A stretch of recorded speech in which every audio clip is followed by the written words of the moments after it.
হযরত Salauddin IB এই কথাটা বলাতে দোকানদার বড় খুশি আনন্দ পেয়েছিল। কেউ তো একজন বলেছে, কিন্তু অনেকে মুচকে মুচকে এসেছিল। এই নববছরের ভালো বলে কি পৃথিবী বিখ্যাত সেলিবিয়াদের তখন শক্তি ছিল, 4 লক্ষ সৈন্য দিয়ে মসজিদ আকসাকে ঘিরে রেখেছে। এখান থেকে কি করে উদ্ধার করতে পারবে?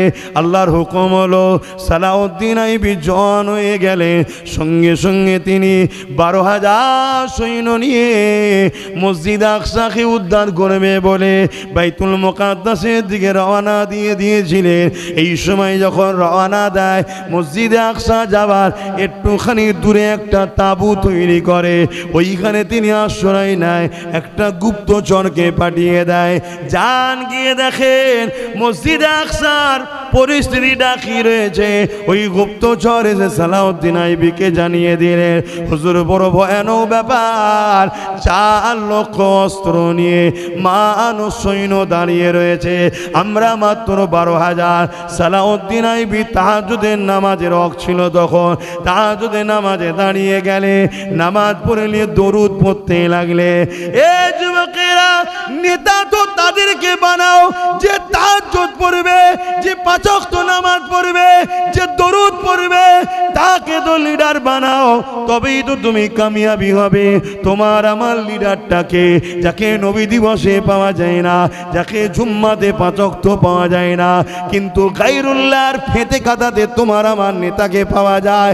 এই বেঈমান মুশরিক মুনাফিক নেতা নিয়ে কখনো তোমার আমার বিজয় আসতে পারে না, কখনো তোমার আমার ছেলেদের চাকরি হতে পারে না, কখনো তোমার আমার ছেলেরা শিক্ষিত হতে পারে না, কখনো তোমার আমার ধর্মের উপরে আঘাত দেওয়া বন্ধ হতে পারে না।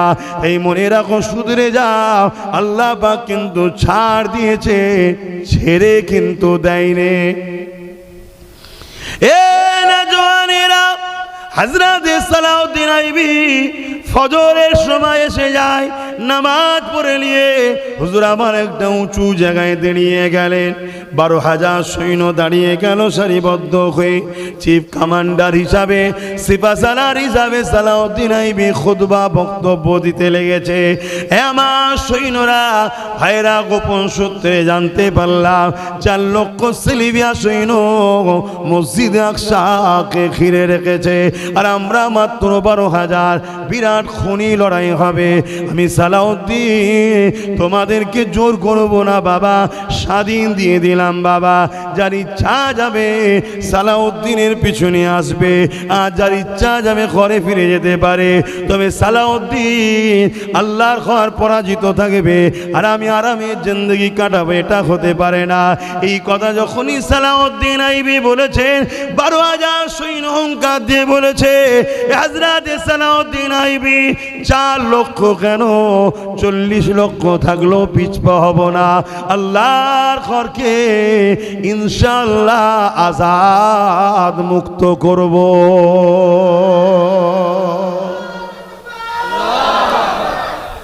আসেন আমি এগিয়ে যাই। হযরত সালাউদ্দিন আইবির কথা বলছিলাম। এ যুবকেরা, তরুণেরা, বাপেরা, বর্তমান পরিস্থিতিকে সামনে রেখে এই কথা কোনো জরুরি বলে তাই আলোচনা করছি, অসুবিধে হচ্ছে নাকি? এ নওজওয়ানেরা, ওই মসজিদ আকসা হযরত ওমর ফারুক আজাদ করলেন। আবার কিছু বছর যেতে না যেতে ওটা আবার পরাধীন হয়ে গেল। সেলিবিয়ারা দখল করে নিল। 4 লক্ষ সৈন্য দিয়ে মসজিদ আকসাকে ঘিরে রেখে দিয়েছে। এদিকে 9 বছর বয়স, নাম তার সালাউদ্দিন। তিনি বাজারে গেছে, মিশরে বাজারে গিয়ে একটা মসজিদের মেহরাব কেনার জন্য দাম দর করতে গেছে। মসজিদের মেহরাব পর্যন্ত যার উপর দাঁড়িয়ে খুতবা দেয়, চাচার সাথে গেছে, 9 বছর বয়স। আর নজর পড়েছে একটা খুব সুন্দর কারুকার্য। আগে সব কাঠের মেহরাব হতো, এখন মানুষ পয়সা ঘরে খরচ করে, মসজিদে তো বেশি খরচ করে না, তাই মার্বেলের করে দিয়েছে। তো ওটা দেখে সালাউদ্দিন আইবি হুজুরের বড় পছন্দ হয়েছে। দোকানদারকে বলছে ওইটা কত দাম আছে? তখন দোকানদার বলছে ওটা বিক্রি নয়, ওটা আমি নিজে হাতে খুব যত্ন করে বানিয়েছি গিফটের জন্যে। 9 বছর বয়স সালাউদ্দিন আইবি, আর আমাদের 9 বছরের গুলো কি করছে? আমাদের 9 তো দূরের কথা, আমাদের 25-30 গেম খেলছে, গেম। আর আরেকটু হয়ে যাওয়ার পর রাস্তার ধারে বিভিন্ন গাছে হালান দিয়ে হ্যালো হ্যালো এই করছে। হ্যাঁ, কি অবস্থা! একবারও খেয়াল নেই পুরো পৃথিবী জুড়ে আমাদের বোনেদের লুটা হচ্ছে, পুরো পৃথিবী জুড়ে আমার মা বোনেদেরকে বেউজ্জতি করা হচ্ছে। আমাদের হুঁশ আছে? হুঁশ নাই। সালাউদ্দিন আইবি হুজুর জিজ্ঞেস করছে, তো গিফটের যখন ওটা আমাদেরকে দেন না, আমরা আমাদের মসজিদে লাগাবো? দোকানদার বলছে, না, এটা তাকে দেবো যে মসজিদে আকসা এটা লাগাবে। পুরো পৃথিবী জানে মসজিদে আকসা সেলিবিয়াদের হাতে দখল রয়েছে। 9 বছরের বালক সালাউদ্দিন আইবি এ কথা শোনার পরে দোকানদারকে বলছে, যত্ন করে রাখেন, একদিন আমি ওটা নিয়ে গিয়ে মসজিদে আকসাতেই লাগাবো। জোরে বলুন সুবহানাল্লাহ। এ নওজওয়ানেরা, হযরত সালাউদ্দিন আইবি এই কথাটা বলাতে দোকানদার বড় খুশি আনন্দ পেয়েছিল। কেউ তো একজন বলেছে, কিন্তু অনেকে মুচকে মুচকে এসেছিল। এই 9 বছরের বালক বলে কি, পৃথিবী বিখ্যাত সেলিবিয়াদের তখন শক্তি ছিল, 4 লক্ষ সৈন্য দিয়ে মসজিদ আকসাকে ঘিরে রেখেছে, এখান থেকে কি করে উদ্ধার করতে পারবে? আল্লাহর হুকুম হলো, সালাউদ্দিন আইবি জওয়ান হয়ে গেলে সঙ্গে সঙ্গে তিনি 12,000 সৈন্য নিয়ে মসজিদ আকসাকে উদ্ধার করবে বলে বাইতুল মুকাদ্দাসের দিকে রওনা দিয়ে দিয়েছিলেন। এই সময় যখন রওনা দেয়, মসজিদে আকসা যাবার একটুখানি দূরে একটা তাঁবু তৈরি করে, ওইখানে তিনি আশ্রয় নেয়, একটা গুপ্তচরকে পাঠিয়ে দেয়। যান গিয়ে দেখেন মসজিদে আকসার পরিস্থিতিটা কি রয়েছে। ওই গুপ্তচর এসে সালাউদ্দিন আইবিকে জানিয়ে দিলেন, হুজুর বড় ভয়ানক ব্যাপার, 4 লক্ষ অস্ত্র নিয়ে মানুষ সৈন্য দাঁড়িয়ে রয়েছে, আমরা মাত্র 12,000। সালাউদ্দিন আইবি তাহাজ্জুদের নামাজের ওয়াক্ত ছিল তখন, তাহাজ্জুদের নামাজে দাঁড়িয়ে গেলে, নামাজ পড়ে নিয়ে দরুদ পড়তে লাগলে। এ যুবকেরা, নেতা তো তাদেরকে বানাও যে তাহাজ্জুদ পড়বে, যে 5 ওয়াক্ত নামাজ পড়বে, যে দরুদ পড়বে, তাকে তো লিডার বানাও, তবেই তো তুমি কামিয়াবি হবে। তোমার আমার লিডারটাকে, যাকে নবী দিবসে পাওয়া যায় না, যাকে জুম্মাতে 5 ওয়াক্ত পাওয়া যায় না, কিন্তু গায়রুল্লাহর ফেতে কাদাতে তোমার আমার নেতাকে পাওয়া যায়। এই বেঈমান মুশরিক মুনাফিক নেতা নিয়ে কখনো তোমার আমার বিজয় আসতে পারে না, কখনো তোমার আমার ছেলেদের চাকরি হতে পারে না, কখনো তোমার আমার ছেলেরা শিক্ষিত হতে পারে না, কখনো তোমার আমার ধর্মের উপরে আঘাত দেওয়া বন্ধ হতে পারে না। এই মনে রাখো, শুধরে যাও, আল্লাহ পাক কিন্তু ছাড় দিয়েছে, ছেড়ে কিন্তু দেয়নি। এ নওজওয়ানেরা, হযরত সালাউদ্দিন আইবি ফজরের সময় এসে যায়, নামাজ পড়ে নিয়ে হুজুর আমার একটা উঁচু জায়গায় দাঁড়িয়ে গেলেন। 12,000 সৈন্য দাঁড়িয়ে গেল সারিবদ্ধ হয়ে। চিফ কমান্ডার হিসাবে, সিপাহসালার হিসাবে সালাউদ্দিন আইবি খুতবা বক্তব্য দিতে লেগেছে। আমার সৈন্যরা, ভাইরা, গোপন সূত্রে জানতে পারলাম 4 লক্ষ সেলিবিয়া সৈন্য মসজিদে আকসাকে ঘিরে রেখেছে, আর আমরা মাত্র 12,000। বিরাট খুনি লড়াই হবে। আমি সালাউদ্দিন তোমাদেরকে জোর করব না বাবা, স্বাধীন দিয়ে দিলাম বাবা। যার ইচ্ছা যাবে সালাউদ্দিনের পিছনে আসবে, আর যার ইচ্ছা যাবে ঘরে ফিরে যেতে পারে। তবে সালাউদ্দিন আল্লাহর ঘর পরাজিত থাকবে, আর আমি আরামে জিন্দেগি কাটাবো, এটা হতে পারে না। এই কথা যখনই সালাউদ্দিন আইবি বলেছেন, 12,000 সৈন্য হুঙ্কার দিয়ে বলেছে, হযরত সালাউদ্দিন আইবি 4 লক্ষ কেন 40 লক্ষ থাকলেও পিছপা হব না। আল্লাহর ঘরকে ইনশাআল্লাহ আজাদ মুক্ত করব।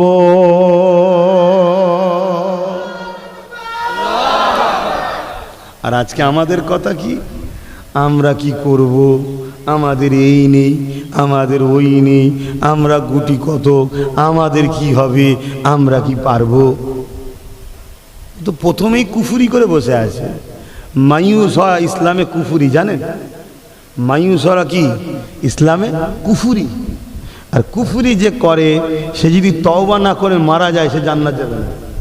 আমরা তো প্রথমেই কি হবে কি হবে কি হবে, কি চেষ্টা আমাদের কাজ বিজয় আল্লাহর পক্ষ থেকে হয়, চেষ্টা আমাদের কাজ, সব কিছুর ফাইসাল্লা আল্লাহর পক্ষ থেকে হয়। আমার নজওয়ানেরা, তরুণেরা, লড়াই শুরু হয়ে গেল। 12,000 সৈন্য নিয়ে সালাউদ্দিন আইবি আগিয়ে চললেন আল্লাহু আকবার আওয়াজ দিয়ে। এ নজওয়ানেরা, ওদিকে 4 লক্ষ, শুধু 4 লক্ষ হেরেছে তা নয়, জবানা জব্দ হয়ে পালাবার রাস্তা পায়নি। সালাউদ্দিন কিসের জোরে জিতেছে? অস্ত্র জোরে না, মাত্র 12,000। কিসের জোরে? ম্যান পাওয়ার না, মাত্র 12,000।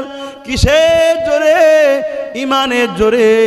তাওয়াক্কালতু আলাল্লাহ, আল্লাহর উপরে ভরসা। আর নবী পাকের প্রেম নায়ের পক্ষে দাঁড়িয়েছে। এই জন্য আল্লাহ সালাউদ্দিনের 12,000কে 4 লক্ষর উপরও ভারী করিয়ে জিতিয়ে দিয়েছে।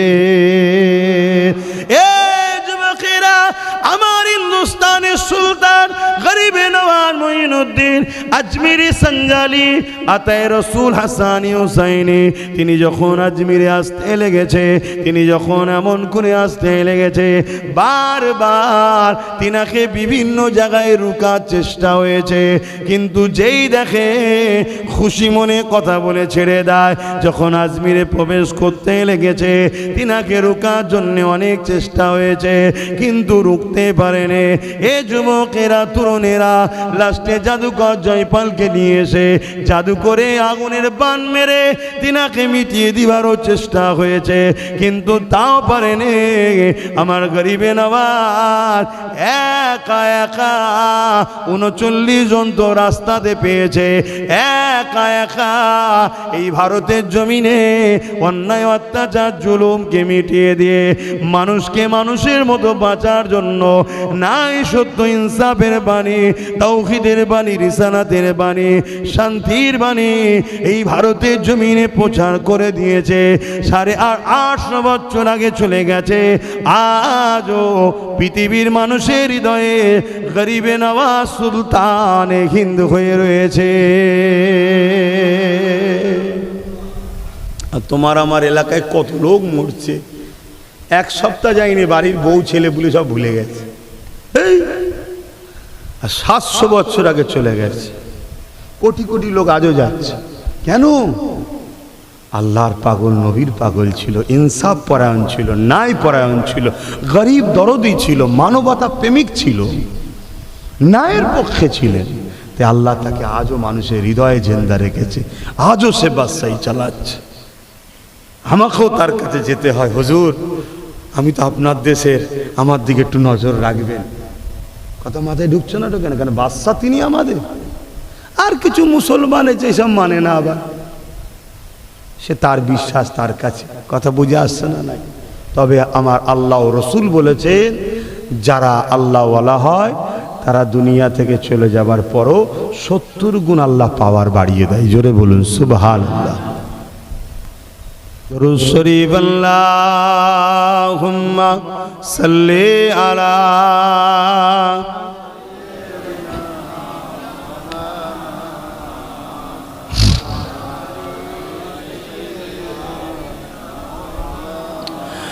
रातें भी मदीने की, बातें भी मदीने की, रातें भी मदीने की, बातें भी मदीने की,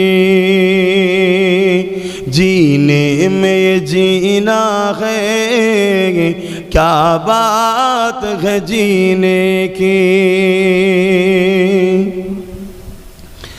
अरसा हुआ तैबा की जिस गलियों से गुजरे, अरसा हुआ तैबा बाकी जिस गलियों से गुजरे इस वक्त भी गलियों से खुशबू है पसीने की। आरो जोरे बोलून ना सुबहानाल्लाह। आहा कबे आमार नबी पाक साल्लाल्लाहु मक्का मदिना তাইবার বিভিন্ন গলিতে সব হেঁটেছেন ঘুরেছেন, আজও সেই গলিতে সেই জায়গায় গেলে আমার হুজুরের পাসিনার খুশবু পাওয়া যায়। জোরে বলুন সুবহানাল্লাহ। মানেন তো নাকি? একটু বলবেন তো হ্যাঁ কি না, জবানে সাক্ষী দিতে হয় তো নাকি? আহা কি নিয়ামত করেছে আল্লাহ। কে করেছে? কে করেছে? তাহলে কার প্রশংসা হচ্ছে? নবীন না আল্লাহর? আল্লাহরই তো। যত নবী নবী করবে মূলত প্রশংসা আল্লাহর হবে, কারণ তৈরি তো করেছে আল্লাহ। ঠিক তো? আমার নবীকে আল্লাহ খুশবু বানিয়েছে। জোরে বলুন সুবহানাল্লাহ।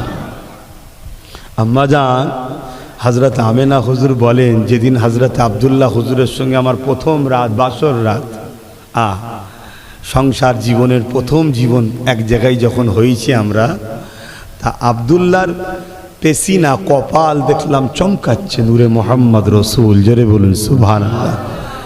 তা আমি এক জায়গায় যাবার পরে আব্দুল্লাহর কপাল থেকে নূর চলে গেল, অর্থাৎ আম্মার রেহেমে চলে গেছে। জোরে বলুন সুবহানাল্লাহ।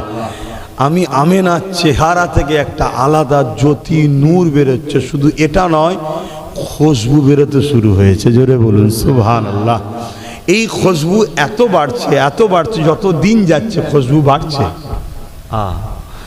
হযরত আব্দুল্লাহ হুজুর ব্যবসায় গিয়েছিলেন, ফিরে আসার পথে ইন্তেকাল হয়েছেন, সবাই আপনারা জানেন। ইন্না লিল্লাহি ওয়া ইন্না ইলাইহি রাজিউন। এদিকে আমার রাসূল পাক সাল্লাল্লাহু আলাইহি ওয়াসাল্লাম আস্তে আস্তে আম্মার রেহেমি বড় হচ্ছেন, দুনিয়ায় আসবেন, কিন্তু শরীর থেকে এত খুশবু ছড়াচ্ছে পুরো মক্কাতে চর্চা শুরু হয়ে গেছে। এমনি যাদের স্বামী নাই আতর মাখতে, খুশবু মাখতে নেই, তা আমেনা কোথা থেকে খুশবু মাখে? আর মাখে তো মাখে এমন খুশবু মক্কার কোথায় পাওয়া যায় বলে জানা যাচ্ছে না। এ খুশবু কেউ জানে না। তা রাসূলের দাদা এটাকে খেয়াল করলেও অতটা গুরুত্ব দেয়নি, কিন্তু যখন জনগণের মুখে কথা হচ্ছে রাসূলের দাদা কিন্তু খেয়াল করেছে, করে রাসূলের দাদিজানকে বলছে, আমি তো বিভিন্ন দেশের বড় বড় ভিআইপি সম্রাটের সঙ্গে সম্রাটের বসা হয়, আর ভিআইপিরা তো পয়সাওয়ালা দামি দামি আতর মাখে, আরো এইরকম খুশবু তো কোনোদিন কোনো জায়গায় পাওয়া যায় না, তা আমি না পাই কোথায়?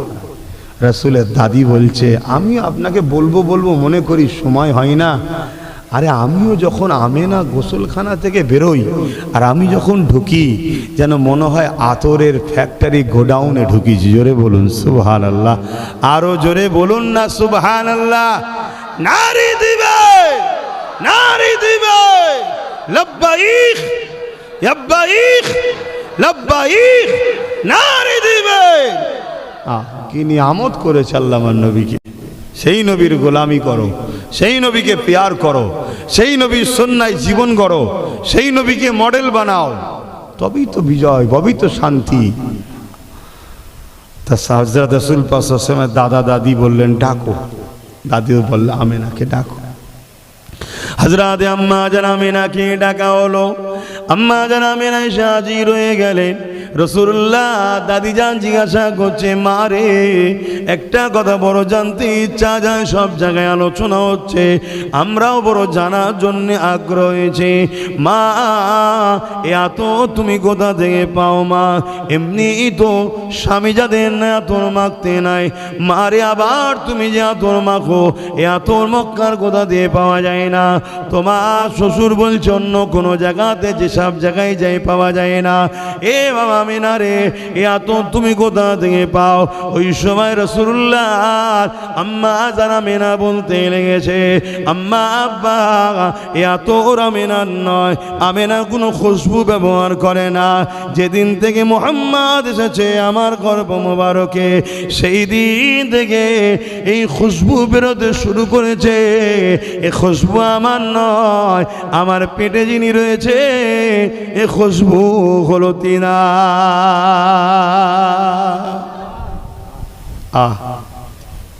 সেই নবী পাক সাল্লাল্লাহু আলাইহি ওয়াসাল্লামের খুশবু আজও মক্কা মদিনার গলিতে পাওয়া যায়। জোরে বলুন সুবহানাল্লাহ। লজি কি বলছি, গল্প বলছি নি। মক্কা মদিনা শরীফে যাবেন, গিয়ে বলবেন এই যে একটা আতরের খুশবু মদিনা শরীফের ভেতর থেকে পাওয়া যাচ্ছে, এই যে কাবার গিলাফে যে আতরটা খুশবু পাওয়া যাচ্ছে মক্কায়, এই খুশবুটা দেন তো ভাই। দোকানদার দেবে, হ্যাঁ ঠিক বলেছি এইটা রে। কিনে এনে যখন কলকাতা এয়ারপোর্টে নামবে শুঁকবেন, দেখবেন আলাদা। তার মানে ওখানে যত আতরই শোকেন ও খুশবু যায় না, মূলত হুজুরের পাসিনাই নাকে ঢোকে। জোরে বলুন সুবহানাল্লাহ। কথা বুঝে আসছে? আমার নবীকে আল্লাহ এত শান আলা করেছে। রাতে भी मदीने की बातें भी मदीने की, जीने में जीना है क्या बात है जीने की। अरसा हो तैबा की जिस गलियों से गुजरे, अरसा हो तैबा की जिस गलियों से गुजरे, इस वक्त भी गलियों से खुशबू है पसीने की।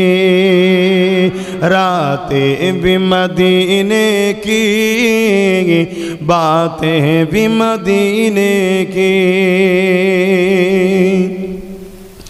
तारीफ के लायक जब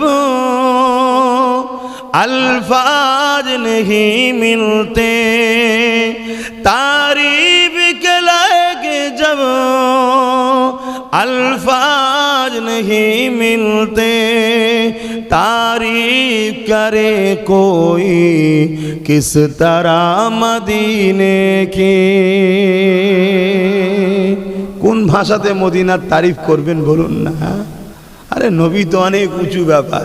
কেউ যদি মদিনার শরীফের গাছও কাটে, মদিনার উপরে কেউ যদি হামলা করার ইরাদাও করেনি, বুখারীর হাদিস, আল্লাহ নবী বলছেন তাকে আল্লাহ জাহান্নামে ওইভাবে দিয়ে গলাবে যেভাবে সীসা আগুনে দিয়ে গলায়। খুব সাবধান, আমার নবীর জুতাকে মুবারক বলতে হয়। तारीफ के लायक जब अल्फाज नहीं मिलते, तारीफ करे कोई किस तरह मदीने के।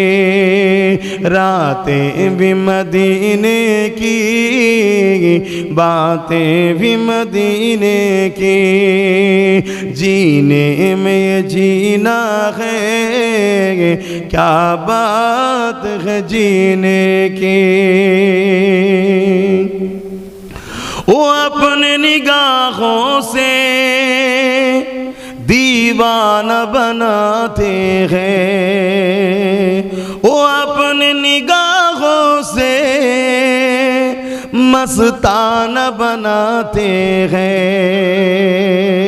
जहमत भी नहीं देते मैं खार को पीने की।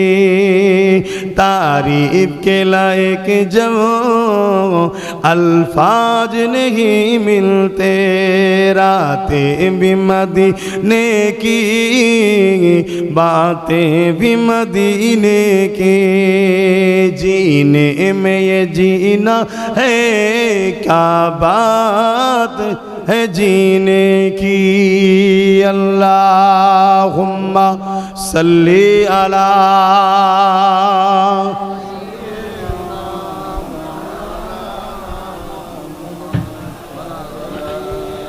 বাপেরা, নজওয়ানেরা, এমন বিপাখিন উম্মত উম্মতি গণেরা, এসেছি আপনাদের এলাকায় নতুন কি আলোচনা করে দিয়ে যায়। মনে রাখবেন, ইসলাম ছিল, আছে, থাকবে। ইসলামকে মিটাতে চিঙ্গিস খান চেয়েছিল। 1 লক্ষের উপরে মুসলমানকে হত্যা করেছে, 1 লাখের উপরে আলেমকে হত্যা করেছে, 1 কোটির উপরে মুসলমানকে হত্যা করেছে। তথাপিও ইসলাম পৃথিবীতে আজকে 250 কোটির উপরে লোক মাননেওয়ালা চিঙ্গিস খানের মাননেওয়ালা কেউ নেই। চিঙ্গিস খানের আওলাদকে খুঁজে পাওয়া যায় না। চিঙ্গিস খান কোথায় মরে আছে খবরও পাওয়া যায় না। এ যুবকেরা, তরুণেরা, বাপেরা, ইসলামকে যারাই মিটাতে চেয়েছে আমার আল্লাহ তাদের জন্য দুটো শাস্তি রেখেছে। হয় তাকে মিটিয়ে দিয়েছে, নাই তার দ্বারা ইসলামেরই খেদমত করিয়েছে। এ যুবকেরা, তরুণেরা, ইসলামকে মিটাতে চেয়েছিল আবু জেহেল, আল্লাহ তাকে মিটিয়ে দিয়েছে। আরো একজন ইসলামকে মিটাতে চেয়েছিল হযরতে ফারুক আযম, কিন্তু আমার আল্লাহ হযরতে ফারুক আযমকে এমন শানওয়ালা করে দিল, ইসলামের দ্বিতীয় খলিফা বানিয়ে ইসলামের খেদমত করালে।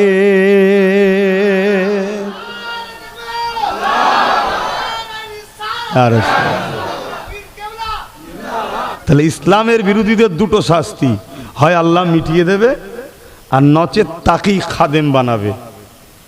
বলুন আল্লাহু আকবার। তরুণেরা, আজ আমার ভারতবর্ষে বিভিন্ন রাজ্য থেকে বিভিন্ন সময় একদল ভণ্ড বাবাদের মুখে শোনা যায় ইসলামকে মুছে দিতে হবে, ইসলামকে মিটিয়ে দিতে হবে, কোরআনকে ব্যান করে দিতে হবে। আরে ভণ্ড, শুনে রেখে দে, একটা ফুসকুরি মিটাবার ক্ষমতা তোদের নাই। তোরা ইসলামকে মিটাবার কথা বলে, ইসলাম এমন একটা ধর্ম পৃথিবীর জমিনে আজকের দিনে সব থেকে বেশি যে ধর্মের দিকে মানুষ ছুটছে ওই ধর্মটার নাম হলো ইসলাম। এ যুবকেরা, তরুণেরা, বাপেরা, ইউরোপ দুনিয়া দিকে তাকিয়ে দেখে, পশ্চিমা দুনিয়া দিকে তাকিয়ে দেখে, যারা সর্বপ্রথম ইসলামের পিছনে লেগেছিল আজ তাদের ঘরের যুবক যুবতীরা ইমানের নূরের কলেমা পড়ে দলে দলে আল্লাহ ও নবীর দিবানা হয়ে যেতে লেগেছে। কিন্তু আপনাদেরকে বলে দিয়ে যায়, আমার আপনার গাফলতির জন্যে আল্লাহ আমাকে আপনাকে মিটিয়ে দেবে, নতুন একটা প্রজন্ম তৈরি আল্লাহ করে দেবে, তারা ইসলামের ঝান্ডাকে আগিয়ে নিয়ে চলে যাবে। আল্লাহ যে নিয়ামতটা দিয়েছে এই নিয়ামতটাকে মজবুত করে ধরো। আজ আমার তোমার আখলাকে, কথাবার্তা, চাল চলনে ইসলামকে নিয়ে কোনো চিন্তা তোমার আমার নাই, এটা তোমার আমার ধ্বংসের কারণ হয়ে যাবে। হে যুবকেরা, তরুণেরা, ইসলামের ওপরে এত রাগ কেন? ইসলামের ওপরে এত ভয় কেন? কারা ইসলামকে টার্গেট করে? নাম্বার ওয়ান হলো যারা ক্ষমতার জোরে মানুষের খোদা হতে চায়, যারা ক্ষমতার জোরে মানুষের প্রভু হতে চায়, যারা ক্ষমতার জোরে মানুষের খোদা হতে চায়, এদের ইসলামের উপরে টার্গেট। কেন? ইসলাম দাসত্ব প্রথার বিরুদ্ধে। শুনছেন তো? মাইকের আওয়াজে বুঝতে পারছেন তো?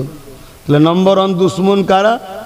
যারা ক্ষমতার জোরে মানুষের প্রভু হতে চায়। তারা দেখছে ইসলাম থাকলে বাকি সবাইকেও যদি প্রভু হয়েও যায়, ইসলামের আলোতে সবাই জেনে যাবে মানুষ কখনো মানুষের প্রভু হতে পারে না। উস্তাদ হতে পারে, মুর্শিদ হতে পারে, আমির হতে পারে, শেখ হতে পারে, হজরত হতে পারে, পীর হতে পারে, কিন্তু খোদা প্রভু হতে পারে না। খোদা প্রভু একজনই, যিনি বানিয়েছে। তাহলে ইসলামী মেসেজটা তো ছড়াচ্ছে। তাহলে এই আলোতে যারা ক্ষমতার জোরে মানুষকে প্রথম মূর্খ বানালো, তারপরে বলল আমি তোর খোদা, যেমন ফেরাউন বলেছিল আনা রব্বুকুমুল আলা। প্রথমে কি করলো? শিক্ষাকে শেষ করে দিল। প্রথমে কি করলো? শিক্ষাকে শেষ করে দিল। যেমন আজকে আমার দেশে শিক্ষার 12টা, বলবেন তো? বলবেন তো? আর আমার রাজ্যে শিক্ষা আছে নাকি? 25,000 শিক্ষা প্রতিষ্ঠান আমার রাজ্যে বন্ধ। কত? বাহ, এসব ফেরাউনের স্টাইলই চলছে এরা, আমরা তো বুঝি না। না তো যাই হোক, এদের লক্ষ্য কি? প্রথম মূর্খ বানাও। মূর্খ যখন বানাবে, মূর্খকে চুনকেও দই বলে বিক্রি করা যায়। বুকা পাড়ায় চুনকেও দই বলে বিক্রি করে দেওয়া যাবে। তো যাই হোক, এদের লক্ষ্য হলো মানুষের প্রভু হব।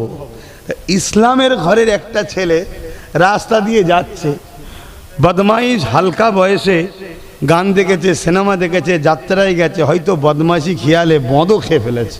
হারাম খাওয়া উচিত নয়, এরপরও সে হারাম কাজ করছে।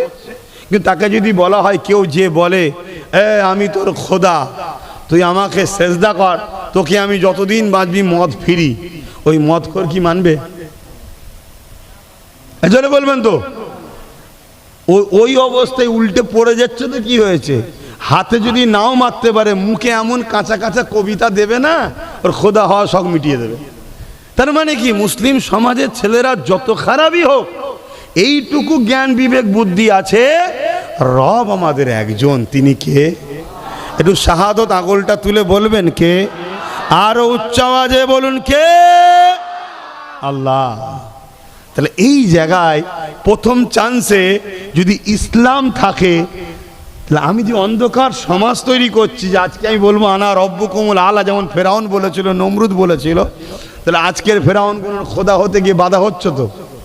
তাই ইসলামকে রেখো না, ইসলামের নামে টিভিতে মিথ্যা প্রচার করো, ইসলামকে সন্ত্রাসবাদ বলো, ইসলামকে জঙ্গিবাদ বলো। ইসলাম সম্বন্ধে জানে না, এদের অন্ধ ভক্ত হয়ে ইসলামের বিরোধী করে। এই তিন বিরোধীটা কোনো ভয়ের ব্যাপার নয়, কিন্তু ইসলাম বিরোধী একটা ভয়ঙ্কর লোক রয়েছে, সেটা হলো মুনাফিক মুসলমান। এটা হলো ভয়ঙ্কর, যেটা আমাদের সাথে ঈদগাতেও থাকে, জুম্মাতেও থাকে, ডেলি না থাকলেও আমাদের সাথে সেমুই খায়, আমাদের সঙ্গে গোস্তও খায়, আমাদের সঙ্গে সালাম মুসাবাও করে, কিন্তু ভেতরে ভেতরে ভেতরে ভেতরে সে আমাদের ইমানটাকে চুরি করে। এটা হলো সবচেয়ে ভয়ঙ্কর।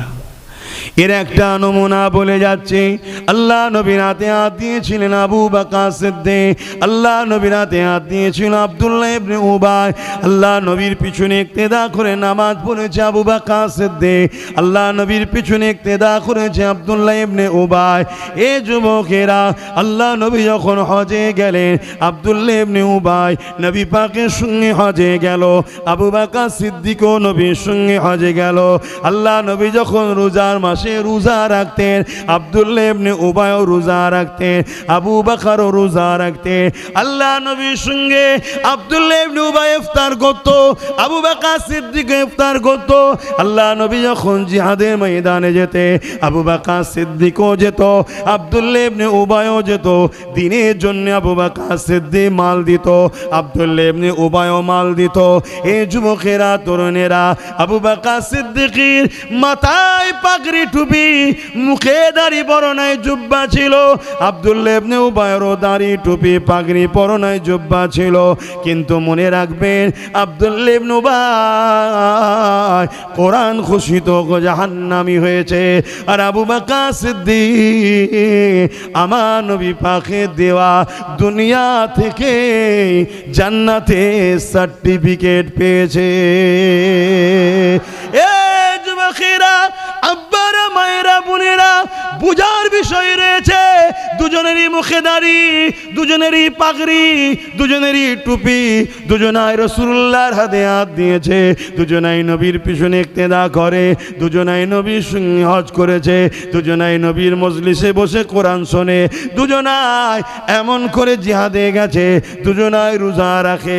একজন কোরআন ঘোষিত জাহান্নামী, নাম তার আব্দুল্লাহ ইবনে উবাই, আর একজন দুনিয়া থেকে জান্নাতের সার্টিফিকেট, নাম তার আবু বকর সিদ্দিক।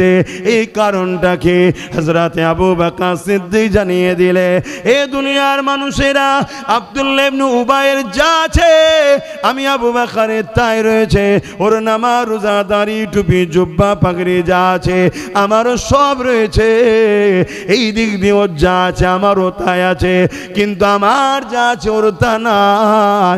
কি আপনার আছে ওর নাই? হযরত আবু বকর সিদ্দিক বলে, আমার হৃদয় অন্তরে আল্লাহ নবীর প্রেম, আদব, তাজিম আছে, যেটা ওই মুনাফিক আব্দুল্লাহ ইবনে উবাইয়ের নাই। আম্মা জান আয়েশা হুজুরের বিরুদ্ধে সব থেকে বেশি বাজারে মিথ্যা যে ছড়িয়েছিল, তার নাম হলো আব্দুল্লাহ ইবনে উবাই। এইরকম মুনাফিক আমাদের সমাজে আজও আছে না নাই? কি গো, অসুবিধা হচ্ছে সারা দিতে? আছে না নাই? এরাই আমাদেরকে শেষ করছে। এরা টেবিলের তলা দিয়ে সব লেয়, আর বাইরে এসে বলে সব ঠিক আছে, সব ঠিক আছে, আর আমাদের হুঁশি নাই। পুরো ঘিরছে আমাদেরকে, আমাদের হুঁশি নাই। তুমি আমি মরে যাব বড় কথা নয়, আমার দিনটার মসজিদ মাদ্রাসাগুলো মিটিয়ে দিবার প্ল্যান চলছে না, চলে না। এই জায়গায় এলো কি করে? এই জায়গাটা এলো কি করে? আমাদের বড় বড় সব ইন্টারন্যাশনাল সব ফিগার কি করছিল? শুধু বলেছে তোমরা যা পারো করো, আমাদের শুধু ভাগটা পেটিয়ে দিও, তোমরা যা পারো করো, আমাদের ভাগ পেটিয়ে দিও। এই করে কই তো শেষ করে দিল। কথা বুঝছেন তো নাকি ভাইয়েরা আমার? তাহলে এই মুনাফিক ছিল নাই বিপদ হবে। কেননা আমরা নিজেরাই বলি আল্লাহ আপনার দয়াতে আমরা কামিয়াবি হই, আল্লাহ আপনার দয়াতে আমরা বিজয় লাভ করি, আল্লাহ রহমত ছাড়া কামিয়াব নাই। আমরা প্রত্যেকেই বলে থাকি আল্লাহ আপনার রহমতে আমাকে সাকসেসফুল করুন। এ আমার আব্বা জানেরা, মায়েরা, যুবকেরা, বোনেরা, আল্লাহ পাকের রহমতটা কি আল্লাহ সূরা আম্বিয়ার মধ্যে জানিয়ে দিলেন, ওয়া মা আরসালনাকা ইল্লা রাহমাতাল লিল আলামিন। আল্লাহর রহমত হলো হযরতে নবী মুহাম্মদ রাসূলুল্লাহ, অর্থাৎ যা দিলে নবীর প্রেম আর আদব আছে, অর্থাৎ তার মধ্যে ঈমান আছে। যার মধ্যে ঈমান আছে সে কখনো সংখ্যা দেখে না, সামনে কত পাওয়ার দেখে না, সামনে সুপার পাওয়ার দেখে না, সে আমেরিকা দেখে না, সে ফ্রান্স দেখে না, সে ডোনাল্ড ট্রাম্প দেখে না। আর আমার দেশের এই যে অযোগ্য পদার্থ মোদিকেও সে দেখে না। সে একটা জিনিস জানে, আমার কাছে আল্লাহ এত বড় নিয়ামত দিয়েছে, এই নিয়ামতের কাছে পুরো দুনিয়া কোনো ব্যাপারই নয়। বুঝতে পারছেন? আল্লাহ ইয়া রাসূলুল্লাহ, কথা বুঝতে পারছেন? তাহলে এই জন্যে বড় প্ল্যান করে একদল লোক ভেতরে ভেতরে কাজ করছে আমাদের এখান থেকে বার করে দিবার। হ্যাঁ, আমাদের ছেলেরা বদমাইশ, যুবকরা বদমাইশ, আমরা হালকা বয়সে বদমাইশি করছি, কিন্তু যদি এই কানেকশানটা ঠিক থাকে, এই কানেকশানই কালকে আমাদেরকে ভালো বানাবে। যেমন উদাহরণ দিয়ে বলছি, একটা গাছ, গাছের যদি ডালপালা না থাকে গাছটা মানায় না, ঠিক তো নাকি? কিন্তু গাছটা যদি মূল থাকে, দেরি হলো আবার ডালপালা গজাবে না? গজাবে না। অতএব আমাদের এখন ডালপালা গজাইনে ডালপালা কেটে ফেলেছি। ডালপালাটা হলো নামাজ, রোজা, দাঁড়ি, টুপি, হজ, যাকাত, এগুলো আমাদের যুবকরা সব কেটে ফেলছে, মানে পড়ছে না ঠিকভাবে, ওই জন্য দেখতে খারাপ লাগছে, ন্যাড়া ন্যাড়া লাগছে। কিন্তু মূলটা হলো হুজুরের প্রেম। এটা যদি কানেকশান ঠিক থাকে, কাল নামাজি হবে, রোজাদার হবে, হাজি হবে, জাকিরিন হবে, আল্লাহ আল্লাহ করতে করতে কবরে যাবে। বলুন সুবহানাল্লাহ।